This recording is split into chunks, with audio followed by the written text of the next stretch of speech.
नमस्कार अहम ब्रह्मास्मि ओडिया चैनल को आपण मानक स्वागत। आज आम भिडियो माध्यम जाना कि प्रत्येक भितर आत्मस्वरूप ही अच्छा संसार जेते भी जीव जंतु मनुष्य कीट पतंग जी भी सब रही प्रत्येक भितर से गोटे तत्व ही रही। आम सीना शरीर दृष्टि पार्थक्य करें प्रभेद सृष्टि करें भेद सृष्टि करें किंतु प्रत्येक भितर से एक शक्ति ही अच्छा। जड़े शिक्षित भितर जी जड़े अशिक्षित भितर भी सी जड़े मूर्ख भितर जी जड़े ज्ञानी भितर सी जड़े रोगी भितर जी जड़े निरोगी भितर भी सी प्रत्येक भितर से ही अच्छा। आम जहाँ को दिव्यांग कहे जड़े अध भितर जी जड़े छोटा भितर भी सी जड़े सुस्थ शरीर थी व्यक्ति भितर भी सी अच्छा। प्रत्येक भितर सी ही भरी रही हुए तो कहार शरीर आकार आकृति रंग रूप में भिन्न हो थाई पारे किंतु तत्व समस्त भितर समान रूप में रही। जेमिति सुनारे अनेक वस्तु तैयारी होता है सुनार हार हो कानर हो सुनार चूड़ी हो एमती अन्य अलंकार मान रही प्रत्येक नाम अलग होता पारे किंतु ता भितर थिबा सत्य होची सुना। हार भितर से सुना रही चूड़ी भितर से सुना रही चूड़ी हार आम नामकरण करेचे आकार आकृति देचे किंतु प्रत्येक भितर से सुना ही भरी रही। ठीक सेमिति आम अनेक किसी पात्र देखुचे माटीर जेमिति कि दीप कलश हांडी घड़ी अनेक किछि प्रत्येक भितर कौन रही मूल वस्तु माटी रही आकार आकृति रंग रूप ए सब अलग आम ए सब को देखुचे कि तार मूल वस्तु को आम देखिपारे मूल आधार को आम देखिपारे यहीटा ही मनुष्यर अज्ञानता।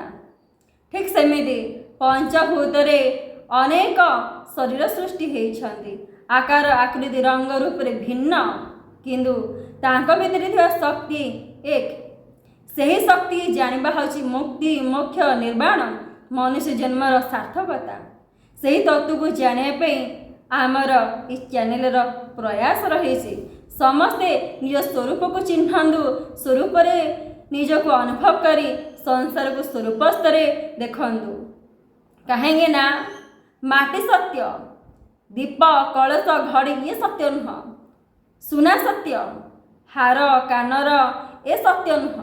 ठीक सेमिति शरीर सत्य नुह तांका भितर थिबा आत्मशक्ति होइछने सत्य। संसार में अनेक बल अनेक इलेक्ट्रोनिक यांत्रिक पदार्थ देखुचे प्रत्येकर आकार आकृति भिन्न अलग अलग सब कार्य करुछन्ति किंतु तांका भितर गोटे शक्ति ही परिचालना करुछि। ठीक सेमिति संसार अनेक व्यक्ति अनेक कार्य कले सुधा तत्व तांका भितर एक तत्वंगर किछि प्रभेद नाही। हाथी गोटे शरीर तांको भितर जे ईश्वर अलग रूप रही ताहा नुह गोटे पिंपड़ी गोटे छोट शरीर ता भितर जे भगवान छोट होगी अछंती ताहा नुह गोटे ज्ञानी शरीर भितर जे भगवान ज्ञानी रूप में अछंती ताहा नुह कि गोटे मूर्ख भितर भगवान मूर्ख अवस्था अछंती ताहा नुह प्रत्येक भितर समान अवस्था से रही आम सीना बुझी पारना यहीटा हूँ आम अज्ञानता किंतु प्रत्येक भितर से ही अच्छा यही सत्य में किपरि जानिबा यही सत्य आम गुरुंकर निर्देशक आम जानीपर जीवन गुरु कले सत्य को जानीपर किंबा शास्त्र पढ़िले ए सत्य को आम जानीपर शास्त्र सब प्रमाण रही मु किछि भी मनर कहूना आसंतु शास्त्र अनुଯାयी आम चर्चा करवा श्रीमद् भगवद्गीता 6th अध्याय 29 नंबर श्लोक को नहीं चर्चा करवा। सर्वभूतस्तमात्मनं सर्वभूतानि चात्मनि इक्षते योगयुक्तात्मा सर्वत्र समदर्शनः सर्वत्र निजर स्वरूप को दर्शन करुथिबा और ध्यान जोगरे अंधकरण को निमर्जन करुथिबा सांख्य योगी समस्त प्राणी ठारे निज स्वरूप को स्थित देखे एवं समस्त प्राणी को निज स्वरूप स्थित देखे। भगवान श्रीकृष्ण अर्जुन गोटे कौन कहते जो मनुष्य सत्य को जानी जाए शास्त्र अनुଯାयी हो गुरुंकर मार्गदर्शन अनुଯାयी हो जितेबाला सी जानी जाए सत्य को संसार को से सत्य परिका ही देखे ता भीतर अज्ञान विनाश हो जाए। से जो देह भाव रही संसार को देह भाव देखुला से देह भाव तार दूरीभूत हो जाए। से बुझीपारे प्रत्येक भितर से ही चेतना ही भरी रही ये शरीर परिवर्तनशील अनित्य असत्य ये आत्मशक्ति संसार रे अनेक शरीर को धारण करी अनेक शरीर परित्याग करी ए शरीर को भी दिन आसव से छाड़ी अनेक शरीर परित्याग करेंगे। ये खेला लीला जमी आम पोशाक परित्याग करुचे नूतन पोशाक परिधान करुचे ठीक सेमती ये आत्मशक्ति एक पोशाक सी छाड़देवे पुनर्बार एक शरीर को से धारण करेंगे। सत्य हूँ आम स्वरूप से कहगला शरीर जन्म मृत्यु रही आत्मशक्ति जन्म मृत्यु ना तत्व अतीत थिले वर्तमान अच्छा आगामी भविष्य रे से वास्तविक स्वरूप हूँ से तत्व को जानापी मुझे संसार आसी से तो जीवन निहायती गुरुर आवश्यकता रही आम संसार अनेक किसी शिखिपर पितामाता ठारू हो बंधु बांधव ठारू हो कि अन्य क्या शिखिपर कि प्रकृति सत्यर ज्ञान सत्यर रास्ता किए शिखेबे जी तत्व को जानी जे तत्व को अनुभव करेंगे सी होती गुरु। जीवन जब आम गुरु करवा ये सब ज्ञान आम अर्जन कर गुरु बिना मुक्ति नहीं गुरु बिना भव संस्रपण तरीपारे ना कि मनुष्य जीवन सार्थक करें ना कि निज स्वरूप को अनुभव करें ना कि परमात्मा को प्राप्त करें ना। जीवन में गुरुंगर निहायती भूमिका रही आम गुरुंग आज अणदेखा करवा हेतु निजक शरीर इंद्रिय ज्ञान करवा हेतु संसार दुख कष्ट जंजाल प्रवेश कर रही धन थाई कि अशांति घर थाई कि अशांति परिवार स्त्री पुत्र पितामाता समस्त थाई कि भी अशांति आम रोचे डिप्रेशन रोचे टेंशन रोचे किंतु जेतेबेले आप जीवन गुरु करेंगे सत्य को अनुभव करेंगे सबकि नथिले भी आपण शांति को अनुभव करेंगे कहीं शांति आपण स्वरूप रही जो मनुष्य निजक देह बोले ज्ञान कर दिए से संसार शांति खोजे कौन व्यक्ति पाखे ये व्यक्ति मध्य सुख देवे आमे जदि पुरुष शरीर आम नारी शरीर पाखे सुख खोजुचे जदि आम नारी शरीर पुरुष शरीर पाखे सुख खोजुचे सुख सेठी ना सुख जो क्षणिक मिली थाए किंतु ताठारु चिरंतन सुख शांति आनंद आपण स्वरूप अनुभव हम स्वरूप प्राप्त करेंगे। किसी व्यक्ति भौतिक वस्तु पदार्थ रे सुख खोजी था घर कले सुख मिल धन उपार्जन कले सुख मिल गाड़ी घोड़ा कले सुख मिल ए वस्तु पदार्थ को एकठा कले सुख मिल टे भाविले आपण आगरू अनेक व्यक्ति धन इनकम करिसेंते कौन से माने सुखरे जीवन अतिबाहित अतिबाहित करे ना किंबा आपण भी जो धन इनकम न कर पूर्व जीवन को देखु दुख थिला ना नहीं दुख थिला धन इनकम कर सारा किछि क्षण सुख तापर पुणी जीवन दुख लगी रहे ठीक सेमिति संसार रे जो मैंने भी घर करी जो मैंने बड़ घर करी जीवन को देखु कौन प्रकृति से टेंशन मुक्त जीवन काटुंट कौन से जीवन दुख कष्ट अशांति ना अच्छी जदि भी आपण से कार्य कर भाविले जेतेबेले घर नथिला दुख नथिला जीवन रे घर कला परे भी जीवन दुख आसुची तो आम जदि भौतिक संसार रे सुख शांति आनंद प्राप्त करने चाहिए केबे भी चिरंतन प्राप्त करें ना। हाँ ये सब मनुष्य जीवन आवश्यकता रही कहीं या आम संसार कर्म करवा किंतु ये सब बांधवा ना संसार रे घर आवश्यकता रही धनर आवश्यकता रही परिवार आवश्यकता रही सब किसी आवश्यकता रही किंतु से आवश्यकता जमी मोर बंधनर कारण न हुए सर्वदा मत यहीटा ज्ञान करार अच्छी ये हूँ संसार मोर नुह कहीं जदि मोर होता थरे मिलगले मत सुख अनुभव होता बारंबार मिलला परे भी मत सुख अनुभव होनी अर्थ ये मोर नुह जदि देह आपणकर निज स्वरूप होता ताहले देह कहीं आप सुख दे पारुनी तो आपणकर देह निजर नुह जी निजर सी आप सुख दिंता जी निजर नुह से आपको केमी सुख दब जी परिवर्तनशील जी अनित्य जार नष्ट अच्छे से आपको केमी सुख दब सी आप सुख दे पार ना यह हूँ भाविबा अज्ञानता केवल सुख शांति आनंद स्वरूप रही ସେଥିପାଇଁ ତ ସାଧୁସନ୍ଥମାନେ ଧ୍ୟାନରେ ହିଁ ସୁଖକୁ ପ୍ରାପ୍ତ କରନ୍ତି, ସ୍ୱରୂପରେ ହିଁ ସୁଖ ପ୍ରାପ୍ତ କରନ୍ତି। ତାଙ୍କ ପାଖରେ କିଛି ନଥାଏ, ତଥାପି ଦେଖିବେ ସର୍ବଦା ସେ ଆନନ୍ଦମୟ ଶାନ୍ତିମୟ। କେମିତି? କାହିଁକିନା ସେ ସ୍ୱରୂପରେ ରହିଛନ୍ତି। ଆମେ ସଂସାରରେ ରହିକି କ'ଣ କରିଛେ? ବନ୍ଧନରେ ବାନ୍ଧି ହେଇଯାଇଛେ ଏସବୁକୁ ନିଜର କରି। ଗୋଟେ କଥା ଭାବିବେ, ସଂସାରରୁ ଯେଉଁ ବି ବସ୍ତୁ ବ୍ୟକ୍ତି ପଦାର୍ଥ ଯାହା ବି ମିଳିଛି ଏସବୁ ସଂସାରର କୌଣସି ମୋର ନୁହଁ। ମୋର କେବଳ ପରମାତ୍ମା, ମୁଁ କେବଳ ପରମାତ୍ମାଙ୍କର, ପରମାତ୍ମା କେବଳ ମୋର। ଆଉ ସେଇଠି ଯେଉଁ ସୁଖ ରହିଛି ସେ ସୁଖ ହେଉଛି ମୋର। ସଂସାର ମୋର ନିଜର ନଥିଲା, ଏବେ ନାହିଁ କି ଆଗାମୀ ଦିନେ ରହିବ ନାହିଁ। ସଂସାର ହେଉଛି ନଷ୍ଟଶୀଳ, ପରିବର୍ତ୍ତନଶୀଳ। ଯେତେବେଳେ ଏହି ସତ୍ୟକୁ ମଣିଷ ଜାଣିଯାଏ ସେ ଚେଷ୍ଟା କରେ ଇନ୍ଦ୍ରିୟମାନଙ୍କ କବଳରୁ ମୁକ୍ତ ହେବା ପାଇଁ। କାହିଁକିନା ଇନ୍ଦ୍ରିୟ ସର୍ବଦା ତାକୁ ମାୟା ଜାଲରେ ପ୍ରବେଶ କରାଇଥାନ୍ତି। କେତେବେଳେ ଖାଦ୍ୟର ପ୍ରଲୋଭନ ଦେଖାଇ, କେତେବେଳେ ସ୍ପର୍ଶ ଆଲିଙ୍ଗନର ପ୍ରଲୋଭନ ଦେଖାଇ, କେତେବେଳେ ଭୌତିକ ବସ୍ତୁର ପ୍ରଲୋଭନ ଦେଖାଇ, ଅନ୍ୟାନ୍ୟ ସବୁ ରହିଛି। ଇନ୍ଦ୍ରିୟ ସର୍ବଦା ସେଥିରେ ଆସକ୍ତି ରୁହନ୍ତି, ସୁଖ ଖୋଜିବା ପାଇଁ ପ୍ରୟାସ କରନ୍ତି। ଆମକୁ ସେମାନଙ୍କୁ ସତ୍ୟ ଦେଖିବାକୁ ପଡ଼ିବ ଯେ ତୁମମାନଙ୍କୁ ନେଇ ମୁଁ ଜଗତର କଲ୍ୟାଣ କରିବି, ତୁମମାନଙ୍କ ଦ୍ୱାରା ମୁଁ ମୋର କର୍ତ୍ତବ୍ୟ କର୍ମ କରିବି। ତୁମେ ଯଦି ତୁମ ଅନୁଯାୟୀ ମୋତେ ପରିଚାଳନା କରିବ ତାହେଲେ ମୁଁ ବନ୍ଧନରେ ପଡ଼ିଯିବି। ମୁଁ ତୁମକୁ ବିନିଯୋଗ କରି ବନ୍ଧର ମୁକ୍ତ ଜୀବନ କାଟିବାକୁ ପାଇଁ ଆସିଛି।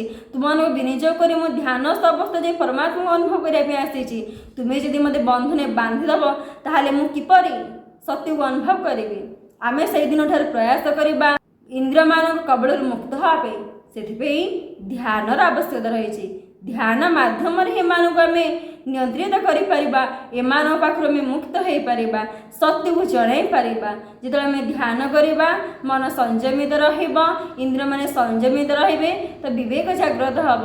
ସଂସାରରେ କ'ଣ କରିବେ କ'ଣ ନାହିଁ ଏକଥା ଆପଣଙ୍କୁ ବିବେକ ସୂଚିତ କରାଇବ।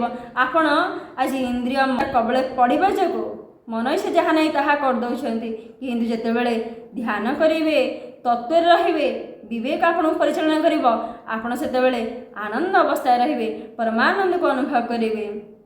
ଯେତେବେଳେ ଆପଣ ଧ୍ୟାନ କରିବେ, ଇନ୍ଦ୍ରିୟମାନଙ୍କୁ ସଂଯମିତ କରିଦେଲେ, ତାପରେ କ'ଣ ହେବ? ଆପଣ ତତ୍ତ୍ୱକୁ ଅନୁଭବ କରିବେ।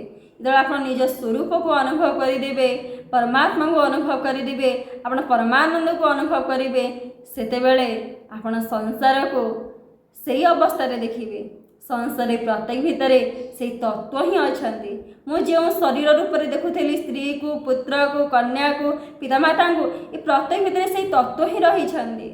ଏ ପୁତ୍ର ଭିତରେ ସେହି ଆତ୍ମଶକ୍ତି, ଯେଉଁ ଆତ୍ମଶକ୍ତି ମୋ ଭିତରେ ଯେଉଁ ଆତ୍ମଶକ୍ତି ଅଛନ୍ତି, ମୋ ସ୍ତ୍ରୀ ଭିତରେ ବି ସେହି ଆତ୍ମଶକ୍ତି ଅଛନ୍ତି, ପିତାମାତାଙ୍କ ମଧ୍ୟରେ ସେହି ଆତ୍ମଶକ୍ତି ଅଛନ୍ତି। ଆମେ ସମସ୍ତେ ମିଶି ଜଗତର କଲ୍ୟାଣ କରିବା ପାଇଁ ଆସିଛେ। ପ୍ରତ୍ୟେକ ଶରୀର ଧାରଣ କରିଛି କେବଳ ଜଗତର କଲ୍ୟାଣ ନିମନ୍ତେ। ଯଦି ନିଜକୁ ସମସ୍ତଙ୍କ ଭିତରେ ଦେଖିବେ, ସେଠି ଝଗଡ଼ା ହେବ ନାହିଁ, ସେଠି ଲୋଭ ସୃଷ୍ଟି ହେବ ନାହିଁ, ସେଠି କାମନା ସୃଷ୍ଟି ହେବ ନାହିଁ, ସେଠି ବାସନା ସୃଷ୍ଟି ହେବ ନାହିଁ, ସେଠି ଅହଙ୍କାର ସୃଷ୍ଟି ହେବ ନାହିଁ, ସେଠି ଗର୍ବ ସୃଷ୍ଟି ହେବ ନାହିଁ। ଆମେ ପରସ୍ପରକୁ ଅଲଗା ଦେଖିବା ହେତୁ ମନରେ ଗର୍ବ, ଅହଙ୍କାର, କାମନା ଆସୁଛି। କାହିଁକି ନା ଯେତେବେଳେ ଆମେ ନିଜକୁ ଶରୀର ବୋଲି ଜ୍ଞାନ କରିବା, ଅନ୍ୟକୁ ଶରୀର ଦୃଷ୍ଟିରେ ଦେଖିବା। ମୁଁ ହେଉଛି ଗୋଟେ ପୁରୁଷ ଶରୀର, ଇଏ ହେଉଛି ଗୋଟେ ନାରୀ ଶରୀର, ତ କାମନା ଆସିବ। ଯେତେବେଳେ ଆମେ ନିଜକୁ ଆତ୍ମସ୍ୱରୂପରେ ଦେଖିବା, ସେ ସ୍ତ୍ରୀ ଶରୀରକୁ ବି ଆତ୍ମସ୍ୱରୂପରେ ଦେଖିବା ଯେ ମୋ ଭିତରେ ଯେଉଁ ପରମାତ୍ମା ଅଛନ୍ତି, ଆଙ୍କ ଭିତରେ ସେହି ପରମାତ୍ମା ଅଛନ୍ତି। ଆମେ ସମସ୍ତେ ଏକ ହେଇ ଆସିଛେ ଜଗତର କଲ୍ୟାଣ କରିବା ପାଇଁ। ଆମେ ଯଦି ଆସକ୍ତି କାମନାରେ ବୁଡ଼ିଯିବା, ପାଶବିକ ପ୍ରବୃତ୍ତିକୁ ଧାରଣ କରିଦେବା, ତାହେଲେ ଆମେ ଆମ ସ୍ୱରୂପଠୁ ଦୂରେଇ ଯିବା। ଇନ୍ଦ୍ରିୟମାନେ ଆମକୁ ଏଇ ଜାଲରେ ପ୍ରବେଶ କରାଉଛନ୍ତି, ବନ୍ଧନରେ ପ୍ରବେଶ କରାଉଛନ୍ତି।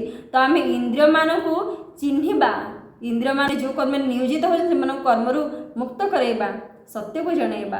ଯେତେବେଳେ ଆମେ ପରସ୍ପର ଭିତରେ ତତ୍ତ୍ୱକୁ ଦେଖିବା, ସେତେବେଳେ ଆମକୁ ଆନନ୍ଦ ଲାଗିବ, ସେତେବେଳେ ଆମକୁ ଶାନ୍ତି ଲାଗିବ।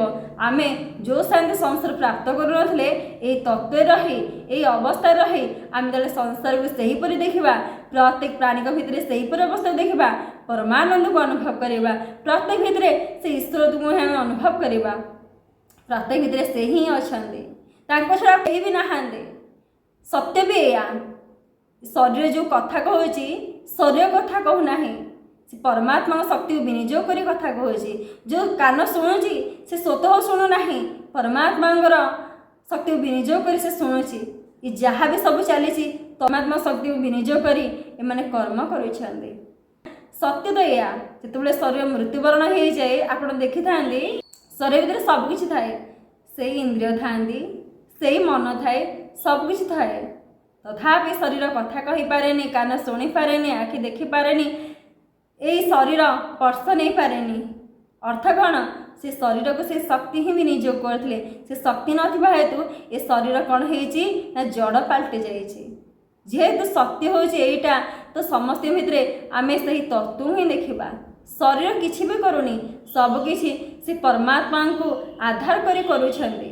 ପ୍ରତ୍ୟେକ ଭିତରେ ଆମେ ଯେତେବେଳେ ପରମାତ୍ମାଙ୍କୁ ଅନୁଭବ କରିବା, ନିଜ ସ୍ୱରୂପକୁ ଅନୁଭବ କରିବା, ଆମ ମନୁଷ୍ୟ ଜୀବନ ସାର୍ଥକ ହୋଇପାରିବ ଏବଂ ଆମେ ଆମ ଯେଉଁ କର୍ତ୍ତବ୍ୟ କର୍ମ କରିବା ଆସିଥିଲେ ସଂସାରକୁ, କର୍ତ୍ତବ୍ୟ କର୍ମ କରିବା।